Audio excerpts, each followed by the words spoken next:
मानगो में अनाथ बच्चों के लिए नई उम्मीद। यूनाइटेड पीस फाउंडेशन शुरू करने जा रहा है ऑर्फेंज। मानगो क्षेत्र के लिए एक बड़ी सामाजिक पहल के तहत यूनाइटेड पीस फाउंडेशन की ओर से एक ऑर्फेंज की शुरुआत की जा रही है। यह ऑर्फेंज मानगो और कपाली के बीच स्थापित किया जाएगा। फाउंडेशन के संस्थापक डॉक्टर जिया अहमद ने जानकारी दी कि पूर्वी सिंहभूम जिले में वर्तमान समय में 36,000 से अधिक बच्चे यतीम हैं, जिन्हें सही देखभाल और संरक्षण की आवश्यकता है। ऐसे बच्चों को बेहतर जीवन, शिक्षा और सुरक्षा प्रदान करने के उद्देश्य से इस ऑर्फेंज की नींव रखी जा रही है।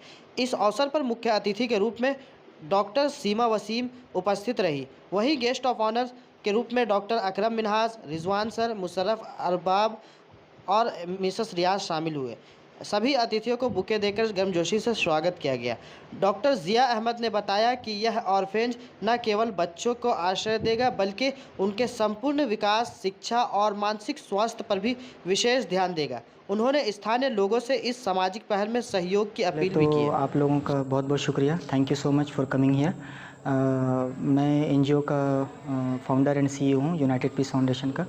तो ये प्रोग्राम हमने जो रखा है, हमें हमारे कम्युनिटी में, स्पेशली जो मानगो में, और यहाँ पे कोई ऑर्फनेज अभी है ही नहीं।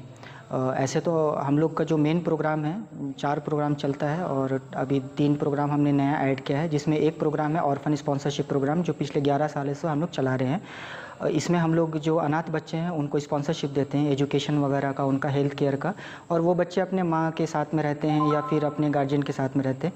तो अब हम लोगों ने कोशिश कर रहे हैं कि एक अनाथालय या एक ऑर्फनेज यहाँ पे बनाया जाए, जिसमें उन बच्चों को रखा जाए और उनको अच्छी शिक्षा, तालीम और उनका एटिकेट्स, उनकी तरबियत या उनके डिसिप्लिन तरीके से अच्छे तरह से अच्छा सिटीजन बनाया जा सके। क्योंकि अक्सर ऐसा होता है कि जो मदर्स जो हैं काम पे जाती हैं और वो गरीब होते हैं, तो उनका देखभाल करने वाला कोई नहीं होता है।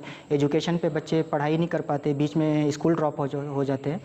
तो हम लोगों की कोशिश रहेगी कि इस तरह के कोई भी अनाथ बच्चे, या सड़क पे भी अगर कोई घूमता हुआ हो या जिसका कोई लावारिस बच्चे हों, तो वो हमारे अनाथ आश्रम में, अगर को किसी भी 10 साल से कम है, 12 साल से कम उम्र के हैं और किसी भी रिलीजन या कास्ट या क्रीड के हैं, तो हमारे लिए उसके लिए कोई बार नहीं है। कोई भी बच्चे हमारे यहाँ पे रह के पढ़ सकते हैं।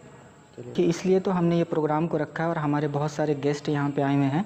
और इसको कम करने के लिए हमने ये किया है कि हमने एक बच्चे का स्पॉन्सरशिप निकाला है, जो 2,500 से 3,000 रुपये मंथली है।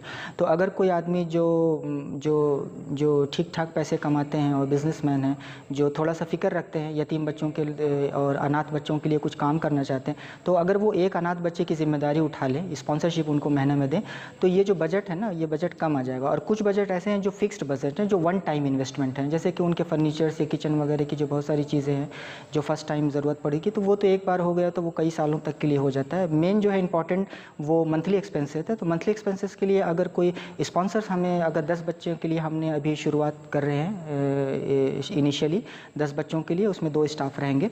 तो अगर 10 बच्चों के लिए 10 स्पॉन्सर्स मिल जाएँ, या 10 नहीं, अगर 20 कोई ऐसे लोग सामने आ जाएँ जो 1500 रुपये महीने में अगर दे दें, तो हम 10 बच्चे का स्पॉन्सरशिप आराम से चला सकते हैं, उनका खाने पीने का इंतज़ाम कर सकते हैं। और दूसरी बात एक मैं कहना चाहता हूँ कि अनाथालय के हवाले से अगर बात की जाती है कभी ऑर्फनेज, यतीम खाना, तो लोगों के माइंड में एक कंसेप्ट आता है कि वो ज़मीन में सोएंगे, उनको खाने का ठीक से ठिकाना नहीं मिलेगा, सोने का ठीक से अरेंजमेंट नहीं होगा, उनको बिल्कुल जैसे गरीब लोग रहते हैं ज़मीन पे सोए उस तरह से उनको रखा जाएगा, सैनिटाइज़र नहीं होगा। ऐसी कुछ बात नहीं है।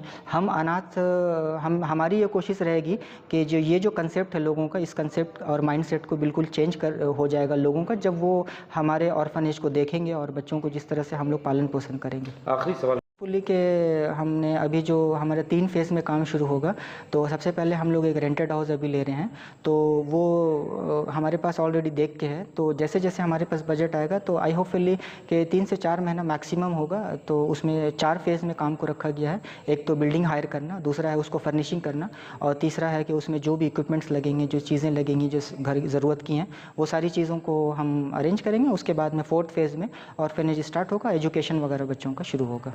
Thank you.